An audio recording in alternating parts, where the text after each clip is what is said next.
मर के बड़ा भारी प्रेत हो गया। अब आगे की कथा है कि जब यहाँ तो हमारे गोकर्ण तो घर से निकल ही चुके थे, सब देखे कब से।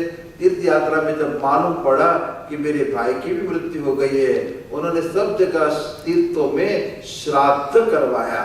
जो श्रद्धा से किया जाता है उसको कहते हैं श्राद्ध। और पितरों के लिए किया, भाई के लिए किया, गया में किया, घूमते फिरते अपने वही काम में आ गए।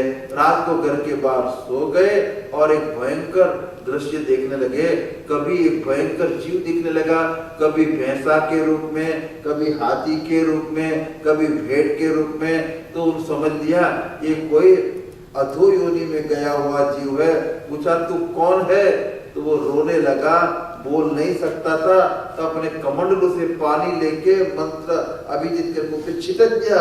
उसके कुछ पाप शांत हुए, मन में कुछ व्यथा कम हुई, तो रोने लगा, अरे मैं तुम्हारा भाई धुंधुकारी हूँ, मेरे पाप के कारण मेरी ये योनि हुई है, मुझे बहुत दुख यातना देके मारा गया है, भाई मेरा कल्याण करो। तो धुंधुकारी को पूछा कि मैंने तो गया में श्राद्ध किया है, अरे कुछ भी श्राद्ध करो, इससे मेरा कुछ कल्याण होने वाला नहीं है, नया कुछ उपाय करो जिससे मेरी ये प्रेत योनि से मुक्ति हो। जाओ तो अपने स्थान पे, मैं कल कुछ बताऊंगा। अब तो वहां सो गए रात को, और सुबह उठ के गांव वाले बड़े प्रेम से आज गोकर्ण को मिलने आए। उन्होंने पूछा कि मेरे भाई की ये स्थिति हुई है, आप लोग बताओ क्या उपाय है। सब विद्वानों ने बड़े बड़े पोते पत्ते देखे, कहीं उपाय नहीं दिखा।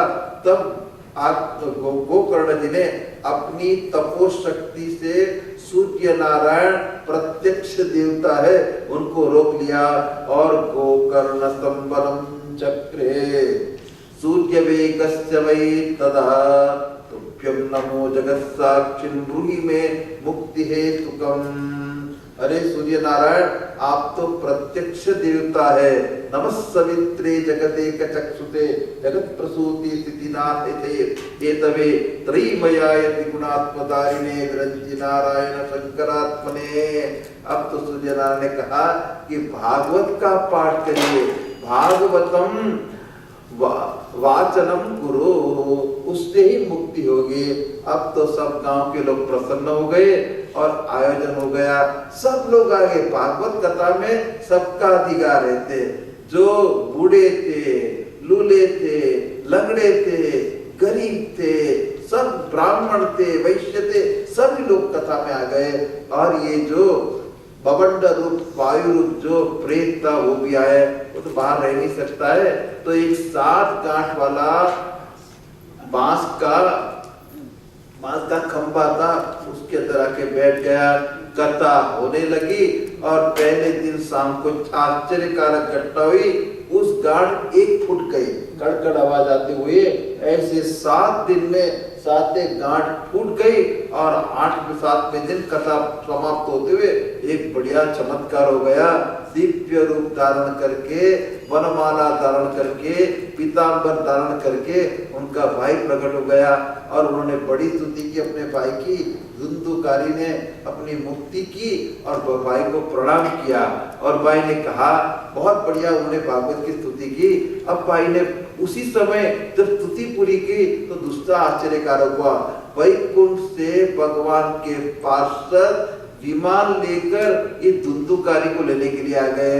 अब तो गोकर्ण ने पूछा, महाराज कथा तो सबने सुनी, पर इनको मुक्ति मिली, हम तो गांव में वैसे के वैसे रहे, तो इनका फल क्या है? उन्होंने कहा, उन्होंने श्रवणस्य विभेदेन फल भेदो अत्र संस्थितः, ये श्रवण में भेद है। उन्होंने एकाग्र चित्त से मनन करके सुनी। आप लोग तो ज्यादा चिंतन करते थे, क्या फलाहार खाएंगे, क्या फुलाहार खाएंगे, इसमें खाने पीने की खटपट में ज्यादा लगे थे, ठीक कथा नहीं सुनी। तो हम लोग को भी कुछ करना चाहिए कि हाँ, दोबारा कथा सुनो तो आपका भी कल्याण हो जाएगा, भगवान स्वयं आएंगे। अब तो गोकर्ण गए, दूसरी बार कथा हुई, दूसरी बार सब लोगों ने सुनी, चमत्कार हो गया। साक्षात नारायण विष्णु भगवान वहां विमान लेके आए, और उसी गांव के सभी लोग को भगवान के सदृश पीतांबरधारी भगवान के सदृश बनमानी सब बना के गांव का चंडाल पर्यंत, कुत्ता पर्यंत उस विमान में बैठ के वैकुंठ लोक की प्राप्ति की है। इस प्रकार से कर्णेन गोकर्ण कथाक्षरो वै गीतश्च ते गर्भकथा न भूयः। इस गोकर्ण की कथा जो मैंने आपको सुनाई, उसके एक अक्षर का भी जो पान करता है, फिर से माता के गर्भ में उसको जाना नहीं पड़ता है। आगे कहते हैं कि महाराज ये जो इतिहास है, इति ह आस, इति इतिहास, इति मानी ऐसा ही, ह मानी अवश्य, आस मानी हुआ था, इतिहास अवश्य ऐसे हुआ था। दूसरा अर्थ होता है इतिहास, इति माने जो सबको मारने वाला यमराज है, आकर उसी का हास है, हास्य रहता है, सबके कुछ भी करो तो सबको बुरा करता है। इस प्रकार से इतिहास इमं पुण्यम शांडिल्योपि मुनीश्वर, ये शांडिल्य मुनि ब्रह्मानंद में मग्न होकर का वर्णन करते हैं। एक बार के श्रवण से सब पाप राशि भस्म हो जाती है। इसलिए श्राद्ध के समय किसी की मृत्यु हो गई हो और श्रद्धा से हम श्राद्ध करते हो या श्राद्ध काल में इसका पाठ किया जाए तो पितृगणों को बड़ी तृप्ति होती है, और नित्य पाठ किया जाए तो मोक्ष की प्राप्ति होती है। अब 6वां अध्याय का आरंभ करते हैं कि यहाँ बताया कि भागवत में क्या क्या करना चाहिए।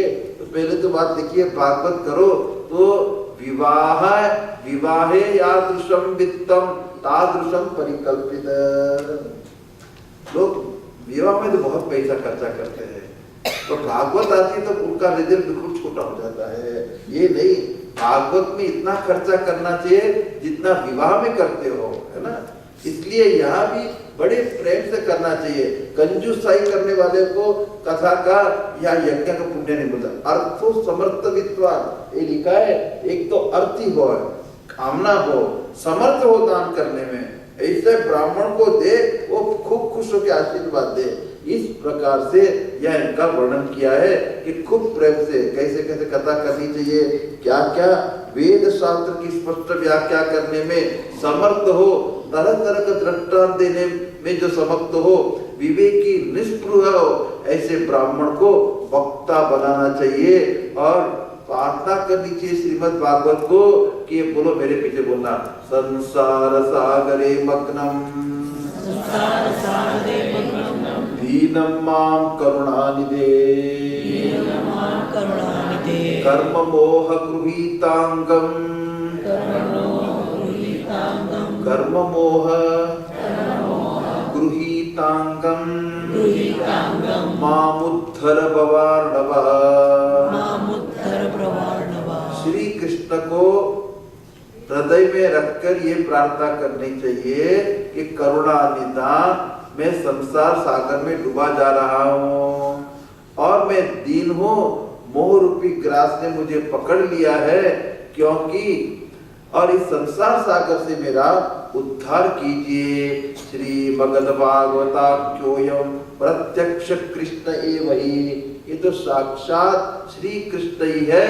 भगवान भागवत जी को भी प्रार्थना करनी चाहिए, स्वीकृतोसि मया नाथ मुक्त्यर्थम भवसागरे, मुझे भवसागर से मुक्त करिए, हमारे पितरों को भी भवसागर से मुक्त करिए, ऐसी प्रार्थना करिए।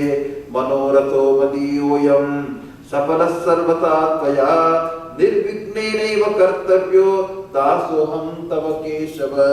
हे केशव, मैं तुम्हारा दास हूँ, मेरा मनोरथ सफल हो और निर्विघ्नतया ये कथा पूरी हो।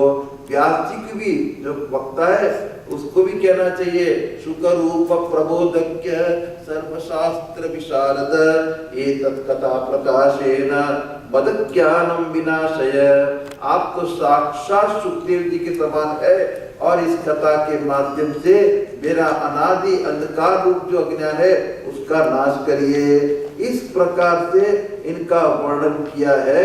और कैसे कथा में कितने ब्राह्मण लगे, देखो मैंने एक काम कर दिया है, आनंद जी को बताया नहीं, आप लोग को मैं अभी बता रहा हूँ।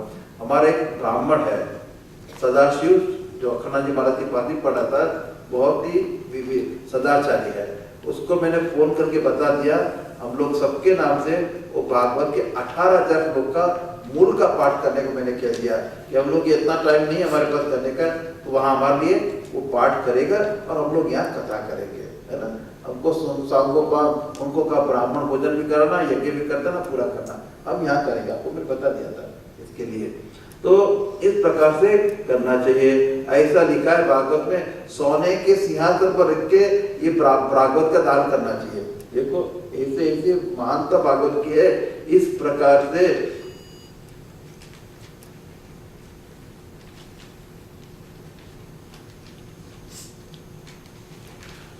वहां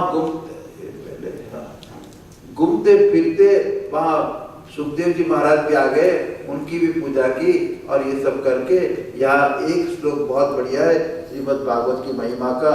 श्रीमद् भागवत पुराण तिलकम यद वैष्णवानांदनम यस्मिन् पारमहंसमेवमवलं ज्ञानं परं गीयते यत्र ज्ञान विराग भक्ति सहितं नैष्कर्म्यमाविष्कृतं तच्छृण्वन् प्रपठन् विचारण परो भक्त्या विमुञ्चेन्नर।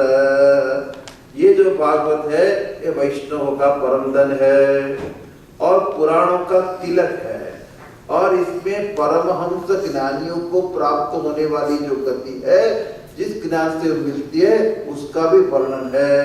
यहाँ ज्ञान वैराग्य सहित भक्ति का भी वर्णन है, जिससे नैष्कर्म्य मोक्ष की प्राप्ति होती है। इसका श्रवण करिए, पाठ करिए और इसके साथ ही भक्ति से व्यक्ति की मुक्ति होती है। भक्ति पूर्वक श्रवण करो, भक्ति पूर्वक पाठ करो, भक्ति पूर्वक मनन करो तो मुक्त हो जाएंगे। इस प्रकार से इनका यहाँ वर्णन किया। अभी टाइम पूरा हो रहा है, ठीक 12 बजने में 10 मिनट है, टाइम ठीक चल रहा है क्या? 12:05 बड़ी निकालो, बढ़िया नहीं चलती घड़ी के बारे में। मुझे फायदा है, घड़ी धीरे धीरे चलती है, फायदा है, आप लोग को नुकसान है। अभी देखो हमको अखंडा जी महाराज एक बात कहते हैं, जब कथा पूरी होने लगे तो लोगों को कुछ हंसा देना। देखो हंसाना क्यों? कि पहले सामान्य बात कहना, बीच में गंभीर कहना, अंत में जाके श्रोता लोग को हंसा देना। लोग हंसने दे क्या होगा? उन्होंने कहा ये होगा कि दोबारा फिर से आएंगे, है ना। एक बार यमराज एक बनिया को पकड़ के ले जाना था, बिजनेसमैन को। रास्ते में 2 रास्ता आया, एक दाहिने जाए, एक बाइने जाए। तो बनिया ने पूछा महाराज ये 2 रास्ता कहाँ जाता है? कि देखो दाहिने वाला स्वर्ग को जाता है और बाएं वाला नरक को जाता है। कि तेरी क्या इच्छा है? कि महाराज यमराज महाराज आप छुट्टी दो तो मैं यहीं अपनी दुकान खोल दूं, दोनों ओर के ग्राहक मिल जाएंगे।